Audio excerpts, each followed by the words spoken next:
scandaleuse nouvelle réglementation de la Banque d'Algérie régissant l'allocation touristique des 750 euros. La Banque d'Algérie nous apprend que ce n'est plus possible de payer en dinars et que les banques ne doivent plus délivrer les 750 euros à n'importe quel Algérien ou Algérien, puisqu'il faut ouvrir un compte bancaire dans la banque qui est sollicitée par les citoyennes et les citoyens pour réclamer, pour retirer les 750 euros. Ensuite, les banques sont tenues d'appliquer ou de trier les clients et de refuser certains clients. En refusant d'ouvrir un compte bancaire, puisqu'il faut avoir des capacités financières, elles ont commencé à exclure des millions d'Algériens et d'Algériens qui ne travaillent pas, qui n'ont pas de revenus, ou qui ne sont pas bancarisés, ou qui vivent de l'informel. C'est de la discrimination pure et simple, puisqu'il ne s'agit pas encore une fois d'un crédit. Ça, c'est un droit. Ce droit n'existe plus. En réalité, le droit de change a été supprimé par la Banque d'Algérie.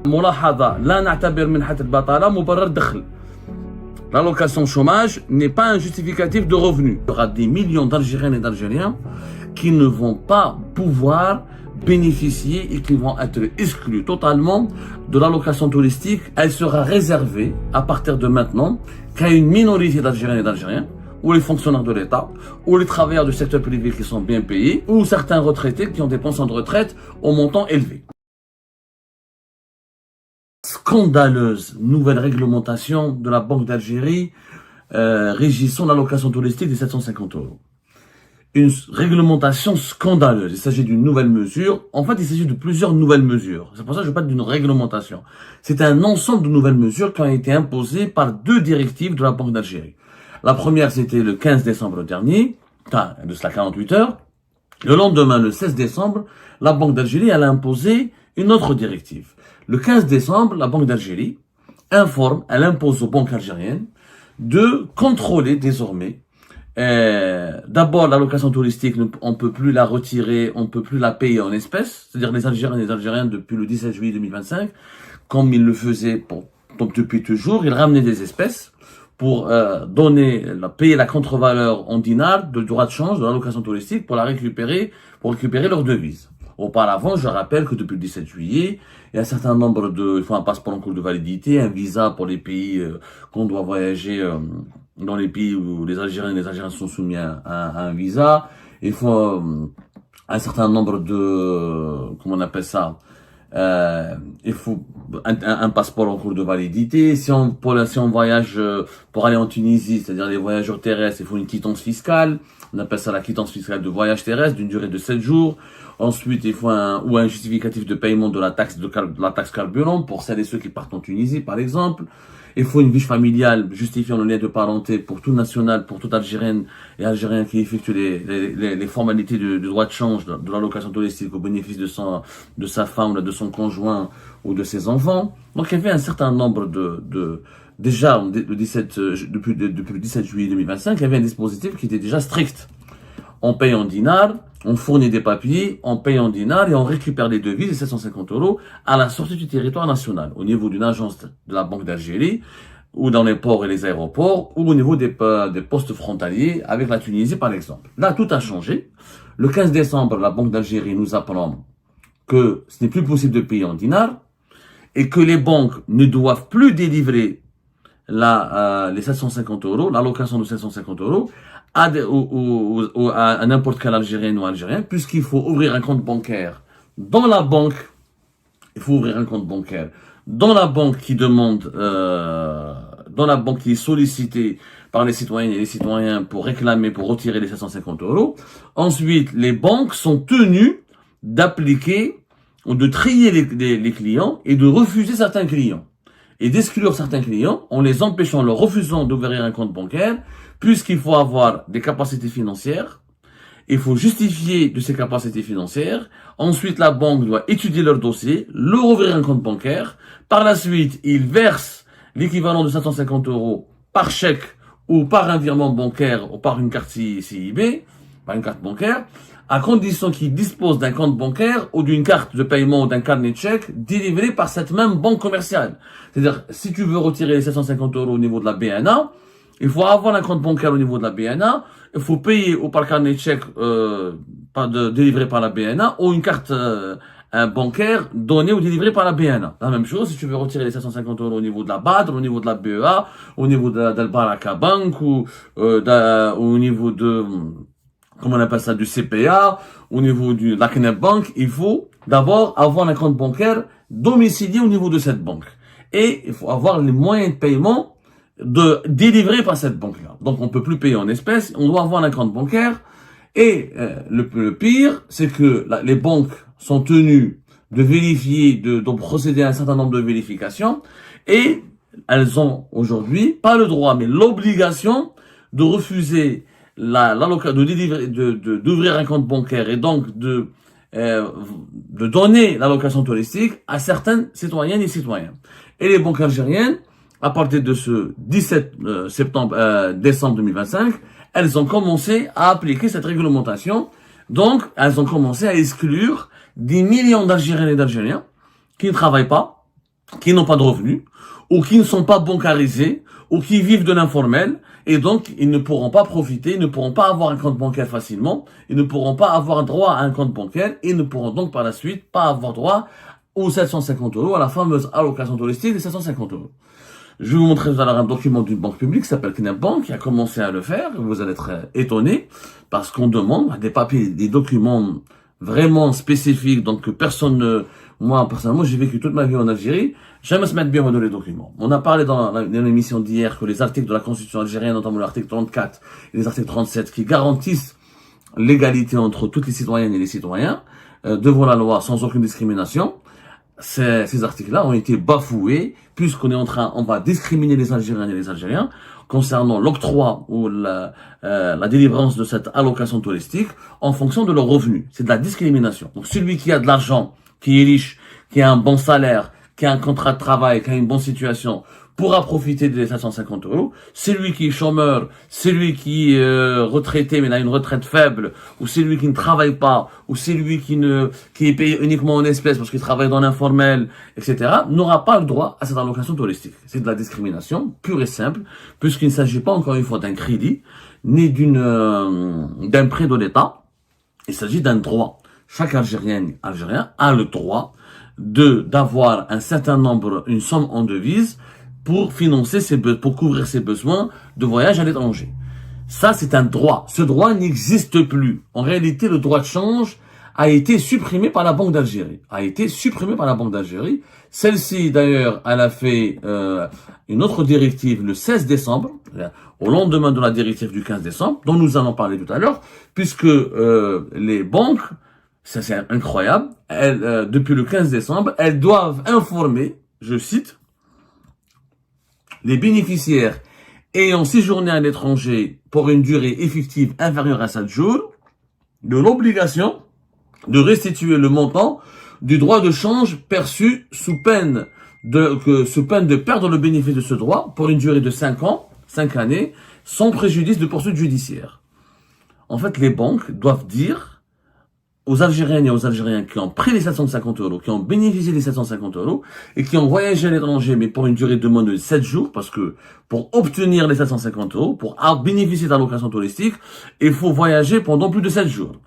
Mais les banques, comment elles vont vérifier? Moi, j'aimerais bien qu'on m'explique comment les banques vont savoir qu'un individu, qu'une Algérienne ou un Algérien a séjourné moins de 7 jours. Comment elles vont savoir? Je sais pas comment on va le savoir. Quelles sont les banques? C'est pas la douane, c'est pas la police aux frontières. Il y aura quoi? C'est la PAF ou les douaniers vont informer les banques que ces personnes ont voyagé telle date et telle date. Il faut calculer. Est-ce que ces personnes sont restées moins de 7 jours? Comment ça va se passer? Quelqu'un qui a voyagé le 1er du mois, il est revenu le 6, donc il est resté 6 jours, pas 7 jours. Il rentre, il sort. La PAF, elle va le signaler à la banque, elle va lui dire est-ce que vous avez bénéficié du droit de change, de l'allocation touristique, et c'est pourquoi vous êtes resté 7 jours. Donc elle va alerter les banques, ou elle va lui dire auprès de quelle banque vous avez retiré les 750 euros. Ça n'a pas de sens. Les banques n'ont pas à contrôler la durée. J'ai jamais vu un pays qui demande à des banques de contrôler la durée du séjour à l'étranger de leurs clients. Jamais vu ça. Je vous dis la vérité, des banques algériennes, elles doivent informer les bénéficiaires ayant séjourné en étranger pour une durée inférieure à 7 jours de l'obligation de restituer le montant du droit de change. Mais comment elles vont les informer? Comment les banques vont savoir que quelqu'un a séjourné moins de 7 jours? La Banque d'Algérie n'explique pas du tout les critères, le mode de fonctionnement de cette nouvelle obligation. La meilleure, c'est que le lendemain, dans une nouvelle note, le 16 décembre 2025, la directrice générale d'échange au niveau de la Banque d'Algérie, elle a donné une nouvelle instruction aux banques algériennes leur demandant que, auparavant, depuis le 17 juillet, les Algériennes et Algériens, ils payent en dinars au niveau d'une banque commerciale l'équivalent des 750 euros. Ensuite, ils retiraient les 750 euros au niveau d'un bureau ou d'une annexe de la Banque d'Algérie. C'est les fameux points de vente de la Banque d'Algérie, des points de vente, ou là, les bureaux de représentation de la Banque d'Algérie qui ont été ouverts au niveau des aéroports et des ports et des ponts frontaliers. Désormais, c'est simple, l'octroi, l'encaissement de la contre-valeur du dinar du droit de change relève exclusivement des banques, et l'octroi des 750 euros est conditionné par la détention d'un compte bancaire, mais le règlement sera effectué directement auprès de la banque par le bénéficiaire effectif du droit de change, et le retrait, c'est-à-dire, ce sont les banques qui vont donner les 750 euros. Ce n'est plus la Banque d'Algérie. Le règlement sera effectué directement auprès de la banque par le bénéficiaire effectué du droit de change, ou par tout citoyen résidant au profit de son conjoint ou de ses ayants droit conformément aux dispositions de l'article 5 de l'instruction. Les adaptations introduites visent à rationaliser les circuits de paiement de la contre-valeur en dinars et à permettre aux banques d'assurer une meilleure gestion des flux financiers liés à ce droit de change, conclut le document de la Banque d'Algérie. Voilà. Mais on comprend plus rien. Franchement, on comprend plus rien.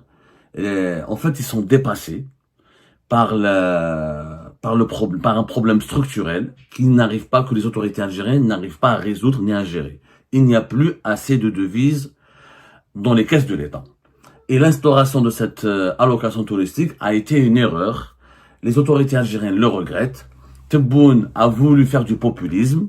Tebboune a voulu faire plaisir au peuple. Il a donné cet engagement depuis la fin de l'année 2024. Cet engagement, il ne l'a pas tenu. Il voulait le tenir parce que le peuple commençait à crier haut et fort. Abdelmajid Tebboune est un menteur, il fait de fausses promesses. Il va jamais tenir cet engagement-là. Malheureusement, dès qu'on a instauré cette allocation touristique, les caisses de l'État se sont vidées. Puisque beaucoup d'Algériens et d'Algériens ont demandé ce droit. Et ça a coûté, selon nos investigations, plus de 800 millions d'euros. C'est pas énorme, mais le pays n'a pas d'argent. Le pays a de moins en moins d'argent. Les réserves de change ont chuté, comme on l'a dit, à moins de 30 milliards de dollars en termes de cash depuis pratiquement l'été 2025. Et là, on est à une vingtaine de milliards de dollars en liquidité. Le reste, nous avons de l'or. L'or n'est pas utilisable. On peut pas utiliser l'or pour, par exemple, financer l'allocation touristique. L'or, effectivement, nous avons de quoi, nous avons une quantité d'or qui peut nous ramener, qui vaut plus de 25 milliards de dollars. Mais en liquidité, on n'a pas beaucoup de réserves. Dans les réserves de change, on n'a pas beaucoup de liquidité. On a aujourd'hui une vingtaine de milliards de dollars. Et si l'allocation touristique elle est maintenue, d'ici une année, d'ici l'été prochain, elle risque de coûter à l'État algérien au moins 2 milliards de dollars, ce qui est énorme. Ce qui est énorme pour l'État algérien qui, dont les recettes en devises sont en train de baisser significativement, alors que les importations du pays sont en train d'augmenter.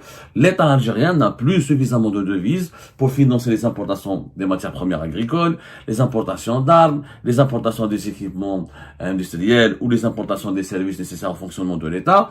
Et pour la suite, il n'a même pas de quoi entretenir encore et garantir la survie de ses réserves de change. Comme il n'arrive pas, comme les autorités algériennes n'arrivent pas, comme Abdelmajid Tebboune n'a pas envie de se rétracter et de se ridiculiser et d'attiser la colère de la population en annulant, je dis bien en annulant, comment on appelle ça, cette nouvelle allocation touristique, eh ben, on est en train d'inventer de nouvelles restrictions qui n'ont aucun sens. Je dis bien qui n'ont aucun sens puisque cette nouvelle réglementation a créé une injustice flagrante. Je dis bien une injustice flagrante. Elle n'a pas de sens. Je dis bien qu'elle n'a pas de sens. La preuve, regardez ce que ce que les banques ont commencé à faire. شوفوا le document. كارثة بمعنى الكلمة. هذا c'est un document de la CNEP Bank. Regardez-le. Ça, c'est un document de la CNEP Bank. Que dit ce document? Ce document, il dit que la CNEP Bank informe ses clients que désormais, pour le droit de change, il est réservé uniquement à ses clients et il faut avoir un compte bancaire. Mais pour ouvrir un compte bancaire au niveau de la CNEP Bank, il faut l'équivalent d'une carte d'identité nationale ou un document ou le passeport, etc., un document qui contient ou qui dévoile le numéro d'identification nationale ou le numéro d'identité nationale. Il faut un acte de résidence, pas un extrait de résidence, un acte de résidence inférieur à 6 mois ou de moins de 6 mois, ce qui est quand même impressionnant quand même. Hein. Et le plus bizarre dans cette nouvelle réglementation, c'est qu'il faut des justificatifs de domicile, facture d'eau, d'électricité, etc. Copie légalisée de l'extrait de naissance, par exemple, ou là une copie de la carte d'identité nationale, mais surtout ou un passeport, ou une copie légalisée de l'extrait de naissance. Par la suite, il faut des justificatifs de revenus. Ou ce qui est l'équivalent en France, en Algérie, c'est l'équivalent de l'impôt, de l'avis d'imposition. C'est un document, ben, les Algériens, mais je sais pas qui connaît le C20. Le C20. Est-ce que vous connaissez ce que ça veut dire le C20? Personnellement, on a écouté ce juste parce que je suis journaliste, mais je ne l'ai jamais demandé. Ah oui, je dis لك وثيقة هوية تتضمن الرقم الوطني للتعريف، شهادة إقامة لا يتجاوز تاريخها 6 أشهر. C'est-à-dire il faut avoir un acte un justificatif de domicile, comment on appelle ça? Un certificat de résidence, voilà, un certificat de résidence qui doit être valable depuis de moins de 6 mois. Pour qu'elle soit valable, il faut qu'elle ait moins de 6 mois. Par la suite, il faut un justificatif de ressources. وثيقة تثبت الدخل. Un justificatif de ressources. C'est quoi ce justificatif de ressources? Bulletin de paye, que je fais الراتب. نموذج C20. Le C20, c'est quoi? Je connais le C20 en Algérie. Moi, j'aimerais vraiment rencontrer des Algériens et des Algériennes qui se C20. Le C20, c'est le certificat d'existence. Le certificat d'existence. C'est un document qui est délivré par les services fiscaux algériens et qui a un rôle qui, notamment, il peut être délivré aux particuliers comme aux sociétés et qui peut attester ou qui permet d'attester de la conformité fiscale d'un contribuable, personne morale ou personne physique, vis-à-vis des autorités compétentes. C'est un document qui démontre ou qui prouve la transparence et la légalité des transactions commerciales. Oh, je connais C20, normalement c'est que pour les entreprises. Maintenant, on veut ouvrir un compte bancaire, un citoyen doit ramener le C20 pour démontrer qu'il n'a pas de problème avec les impôts. Mais nous ne sommes pas en France, on n'est pas dans un pays européen, occidental, très développé, où tout est numérisé, où il y a des avis d'imposition, où il y a des bases de données. Et les Algériennes et les Algériens, ils payent l'impôt quand ils travaillent, ils payent l'impôt depuis l'IRG, l'impôt sur le revenu global, directement à la source. C'est ce qu'on appelle un prélèvement à la source. Tout le monde le paye, tous les travailleurs algériens le payent. Mais le certificat C20, mais je n'en ai jamais entendu parler. Je n'ai jamais vu un individu en Algérie qui a demandé dans sa vie le C20. Les entreprises, oui, pour démontrer que cette entreprise, elle a payé ses impôts sur la société, elle s'est acquittée de ses différentes obligations fiscales, elle n'a pas de problème avec le fisc, elle n'a pas de problème il n'y a pas de problème, elle a payé tout ce qu'il faut, elle est assujettie à la TVA, et voilà, pour les entreprises. Mais un certificat d'existence pour les particuliers, donc on ne sait pas, est-ce que pour la CNEP Bank, elle dit bulletin de paye, certificat C20, pension de retraite, etc. Est-ce que il faut tous ces documents à la fois ou est-ce qu'il faut juste un bulletin de paye? Donc celui qui ne travaille pas, de toute façon, est-ce que celui qui a un bulletin de paye ou des bulletins de paye, ses contrats ou ses bulletins de paye ou ses fiches de salaire, ça suffit largement pour ouvrir un compte bancaire, ou en plus de ces bulletins de paye, de salaire, il lui faut le C20, le certificat d'existence. Il faut savoir que pour obtenir le C20, il faut se faire une demande écrite au niveau du centre des impôts le plus proche de votre domicile ou du siège social de l'entreprise. Il faut dire votre nom ou le nom de votre entreprise. Il faut donner votre numéro d'identification fiscale. Il faut une justification claire parce que le C20 n'est pas délivré par les impôts algériens ou par le fisc algérien, par la Direction générale des impôts en Algérie ou par le service fiscal par les autorités fiscales algériennes, pour n'importe quelle raison. Il faut justifier, il faut expliquer la raison claire, il faut une justification de la raison pour laquelle vous sollicitez ce certificat, qui est le certificat d'existence. Donc je n'ai jamais vu, franchement, sarahatan, je ne sais pas de quoi il s'agit. Je n'ai jamais vu, en Algérie, on demande un tel document pour ouvrir un compte bancaire. Franchement, je suis étonné. Sincèrement, je suis étonné. Alors, est-ce qu'on va le demander à tout le monde? Est-ce que il y a que les non-salariés ou les salariés qui sont pas déclarés, qui n'ont pas un bulletin de paye, vont devoir le demander? Je sais pas comment ça va se passer. En tout cas, avec ces restrictions, alors le document de la CNEB Bank, il dit bien que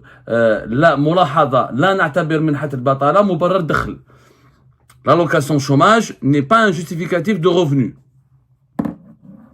n'est pas une preuve que vous avez des revenus. Ce n'est pas un justificatif de revenus. Donc, les chômeurs sont exclus, ils peuvent pas ouvrir un compte bancaire. Les personnes qui n'ont pas de bulletin de paye, ils doivent aller demander le C20, mais ils payent pas d'impôts, c'est pas des entreprises, ils n'ont pas de salaire, ou ils travaillent dans l'informel, donc je vois pas comment ils vont faire. Les travailleurs de l'informel ne pourront pas ouvrir un compte bancaire. Les pensions de retraite, oui, et les bulletins de paye, est-ce que c'est automatique, si je suis payé 20 000, 30 000 dinars, est-ce que j'aurai le droit d'ouvrir un compte bancaire? Ou est-ce que la CNEP ou les autres banques algériennes peuvent dire, ah, vous avez un revenu faible, vous avez un salaire faible, c'est pas la peine, nous n'allons pas vous ouvrir un compte bancaire. C'est une mesure scandaleuse, Ejma. Je vous assure qu'il y aura des millions d'Algériennes et d'Algériens qui ne vont pas pouvoir bénéficier et qui vont être exclus totalement de l'allocation touristique des 720 €. Elle sera réservée, à partir de maintenant, qu'à une minorité d'Algériennes et d'Algériens, ou les fonctionnaires de l'État, ou les travailleurs du secteur privé qui sont bien payés, ou certains retraités qui ont des pensions de retraite au montant élevé. C'est tout. Plus personne. C'est-à-dire, on va exclure, à mon avis, d'après un simple constat empirique, les chômeurs, les travailleurs de l'informel, les femmes au foyer, les mères de famille qui sont divorcées ou veuves, qui ne travaillent pas, les salariés qui ont un très faible salaire. Au bas mot, c'est pratiquement 60 à 70% des Algériennes et des Algériens qui seront exclus. Les étudiants, par exemple, ils ne travaillent pas. Les étudiants, par exemple, moi, je suis un étudiant et je voyage à l'étranger et j'ai besoin des 750 €. Comment je vais faire? Comment un étudiant en Algérie va bénéficier du droit de change? Il doit ouvrir un compte bancaire, mais il n'a pas de bulletin de paye, il n'a pas de capacité financière, il n'a que sa bourse. Or, la bourse, elle est comme l'allocation de chômage, n'est pas un justificatif de revenu. C'est pas un revenu qui est généré par un travail. Donc, l'ouverture d'un compte bancaire, elle sera interdite aussi aux étudiants. Les étudiants, ils ont un compte CCP. Mais le CCP, c'est pas une banque. Algérie Post ne peut pas délivrer les 750 €. Donc, presque 2 millions d'étudiants en Algérie seront exclus du dispositif de 750 €. En réalité, après, on est en train de supprimer ce droit de change à une grande partie des Algériennes et des Algériens. En plus, on a supprimé le droit au compte bancaire. Dans les pays développés, il y a ce qu'on appelle le droit au compte bancaire. C'est-à-dire, c'est la procédure qui permet à tout citoyen d'un pays de bénéficier d'un compte bancaire. En France, par exemple, chaque citoyen a le droit d'avoir un compte bancaire. Si une banque en France vous refuse d'ouvrir un compte bancaire parce que vous avez des revenus faibles ou parce que vous êtes pauvre, etc., vous pouvez solliciter la Banque de France qui va obliger une banque de vous ouvrir obligatoirement un compte bancaire. Et de vous accorder des services bancaires de base.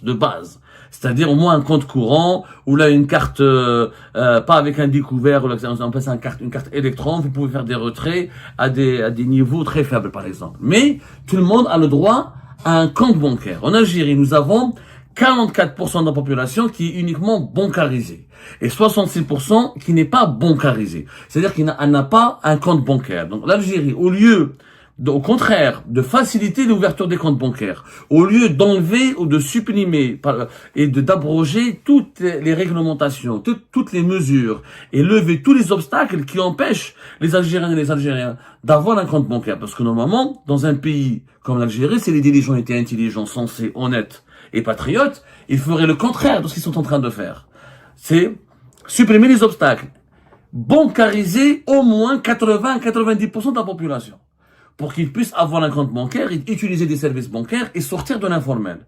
Avec cette mesure, avec ce que sont en train de faire les banques algériennes, c'est-à-dire les C20, des bulletins de paye, etc., des complications, c'est pas normal. Le droit au compte bancaire, il est supprimé.